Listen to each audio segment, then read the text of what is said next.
তোমালোক সকলোকে স্বাগতম জনাইছোঁ Mafhsbybhaskar ইউটিউব চেনেলটোলে আৰু প্ৰথমতে আজি তোমালোকে শিকিবলৈ পাবা যে ৰিয়েল নাম্বাৰ চেপ্টাৰটো তা ইউক্লিডৰ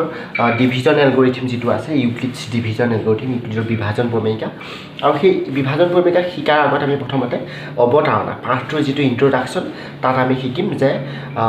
ৰিয়েল নাম্বাৰ কি বস্তু হয় হোৱাট ইজ ৰিয়েল নাম্বাৰ চেপ্টাৰটোৰ নামেই যেহেতু ৰিয়েল নাম্বাৰ কিনো বস্তুটো এটা চোৱা মই যদি ডেফিনেশ্যনটো কওঁ যে সকলোবিলাক পৰিমেয় সংখ্যা আৰু সকলোবিলাক অপৰিমেয় সংখ্যাক একেলগতে বাস্তৱ সংখ্যা বুলি কোৱা হয় ৰিয়েল নাম্বাৰছ বুলি কোৱা হয় ইংৰাজীত ক'বলৈ গ'লে the set of all rational numbers and all irrational numbers together call real numbers okay ইংৰাজীত আছামিজত দুইটা মিডিয়ামতে ক'ম এতিয়া দুইটা মিডিয়ামতে তোমালোকে শিকিব লাগিব তেতিয়া ইন ফিউচাৰ ভাল হ'ব এতিয়া চোৱা মই যেইটো কৈছোঁ পৰিমেয় সংখ্যা অপৰিমেয় সংখ্যা এই দুটা নাম কৈছোঁ ৰেচনেল আৰু ইৰেচনেল তো পৰিমেয় সংখ্যা মানেনো কি মানে ৰেচনেল নাম্বাৰছ মানেনো কি পৰিমেয় সংখ্যা সেই সংখ্যাটোক পৰিমেয় সংখ্যা বুলি ক'ম সেই সংখ্যা x নামৰ সংখ্যাটোক আমি পৰিমেয় সংখ্যা বুলি ক'ম যদি আমি x টোক সেই সংখ্যাটোক p/q আৰ্হি লিখিব পাৰোঁ য'ত p/q belongs to z আমি এটো স্ট্যান্ডার্ড মেথড এটো নিলিখো এতিয়া তোমালোকে এটো লিখিলে বুজি নাপাবা য'ত pq মই কি বুলি কম অখণ্ড সংখ্যা অসমীয়া আখৰ ভাল নহয় অখণ্ড সংখ্যা ঠিক আছে য'ত pq অখণ্ড সংখ্যা তেনে কি কম য'ত pq আর ইন্টিজার্স ইংৰাজীত ক'বলৈ গ'লে য'ত pq অখণ্ড সংখ্যা q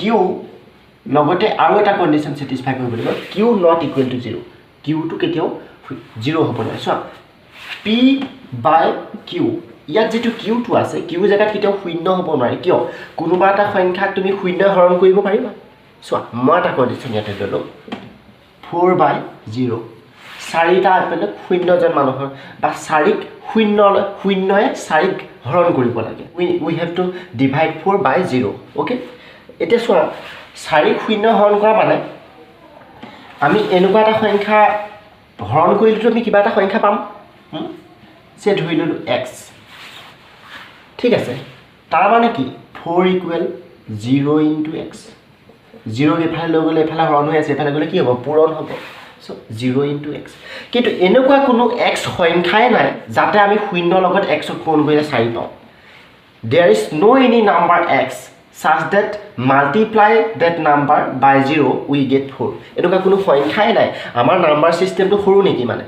এনেকুৱা কোনো সংখ্যা নাই মানে আমাৰ নাম্বাৰ সিস্টেমটো এনেকুৱা কোনো সংখ্যাই নাই আমাৰ সংখ্যা প্ৰণালীত এনেকুৱা কোনো সংখ্যাই নাই যাতে সেই সংখ্যাটোৰ লগত শূন্য পূৰণ কৰিলে আমি 4 পাওঁ আছে নেকি শূন্য লগত কাক পূৰণ কৰিলে তুমি 4 পাবা শূন্য লগত যিকোনো সংখ্যা পূৰণ কৰিলে তুমি শূন্যই পাবা সেইটো কাৰণে এই যেটো কন্ডিশন q টো কেতিয়াও 0 হ'ব নোৱাৰে তলত কেতিয়াও 0 হ'ব নোৱাৰে আৰু এটোই এটা কন্ডিশন যে আমি শূন্য কোনো সংখ্যা হৰণ কৰিব নোৱাৰো ঠিক আছে এতিয়া আমি পৰিমেয় সংখ্যা কি গম পালো যিবিলা সংখ্যা p/q আৰ্হিত প্ৰকাশ কৰিব নোৱাৰি যিবিলা সংখ্যা p/q আৰ্হিত প্ৰকাশ কৰিব পাৰি য'ত pq অখণ্ড সংখ্যা q not equal to 0 সেইবিলাক পৰিমেয় সংখ্যা আৰু যিবিলাক পৰিমেয় নহয় সেইবিলাক অপৰিমেয় সংখ্যা মানে আমি p/q আকাৰত লিখিব নোৱাৰো যেনে মই উদাহৰণ দিলো পাই মান কিমান 7/22 এটো p/q আকাৰত লিখি দিলে দেখোন আপুনি ক'ব যে এটো দেখোন p/q আকাৰত লিখি দিলে নহয় কিন্তু পাৰি p/q আকাৰত লিখিবটো পাৰি কিন্তু পাইটো যে পৰিমেয় সংখ্যা নহয় তুমি মোক ক'বা যে পাই = 7/22 কিন্তু পাইটো আমি দেখোন p/q আকাৰত লিখিছো লজিক আছে কথাটো কিন্তু হাতেৰে যেতিয়া 22ক তুমি হৰণ কৰিবা আজি ৰাতিটো হৰণ কৰা কাইলৈ ৰাতিটো হৰণ কৰা তুমি নোৱাৰিবা হাজিয়া লগাই দিয়া নোৱাৰিবা হাতেৰে 22ক হৰণ কৰি শেষ কৰিব ইয়াৰ ভ্যালুটো 3.1416 এনেকে বহুত উদাহৰণ গৈ থাকিব নোৱাৰি শেষ কৰিব সো এটো অপৰিমেয় সংখ্যা বুলি কোৱা হয় যদি এটো ঠিক আছে √2 তুমি √ওভাৰডালৰ তলত যিকোনো তুমি প্ৰাইম নাম্বাৰ দিয়া 2 3 5 7 যিকোনো নাম্বাৰ দিয়া যিকোনো নাম্বাৰ নহয় √ওভাৰডালৰ তলত তুমি সেই নাম্বাৰটো দিয়া যেটো নাম্বাৰ মৌলিক সংখ্যা যিকোনো মৌলিক সংখ্যা দিয়া তেতিয়াহ'লে কি হ'ব অপৰিমেয় সংখ্যা হ'ব √3 √2 √3 √5 কিন্তু √4 টো পৰিমেয় হয় না নহয় √4 টো আৰে √4 = 2 হয় সো 2 টো পৰিমেয় সংখ্যা 2 কিয় পৰিব কা এটো দেখোন p / q আকাৰ নাই তেনেকৈ ক'বা নহয় জানো চোৱা 2 ইকুৱেল 2/1 2 ইকুৱেল টু 2/1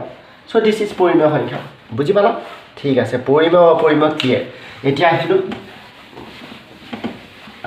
পৰিমেয় অপৰিমেয় ইন্ট্ৰোডাকশনটো হৈ গ'ল তো ইন্ট্ৰোডাকশনত যি মানে মই নেক্সট যেটো ভিডিও নেক্সট ভিডিওটো মই ইউক্লিডছ ডিভিজন এলগৰিথম একদম ডাইৰেক্ট ষ্টাৰ্ট কৰিম মানে ভিডিওটো ছুটি কৰিছো এটা কাৰণে যে নতুন চেনেলৰ ভিডিওবিলাক যদি মই দীঘল কৰোঁ তোমালোকে চায়ামনি পাবা বা ভিডিওটো সম্পূৰ্ণকৈ নোচোৱা তাৰ ফলত মোৰ মানে যদি ভিডিওটো সম্পূৰ্ণকৈ নোচোৱা মোৰ চেনেলটো গ্ৰোথ হোৱাত বহুত মানে প্ৰব্লেম হয় মানে গ্ৰোথ নহয় সেইটো কাৰণে ভিডিও ছুটিকৈ বনাইছোঁ যাতে তোমালোকে ভিডিওবিলাক সম্পূৰ্ণকৈ চোৱা যেতিয়া ছাবস্ক্ৰাইবাৰ বহুত হৈ যাব যেতিয়া চেনেলটো অলপ পুৰণি হ'ব তেতিয়া মই লেংথি ভিডিও হয় 1 ঘণ্টা 2 ঘণ্টা 3 ঘণ্টা কেইঘণ্টা ভিডিও লাগে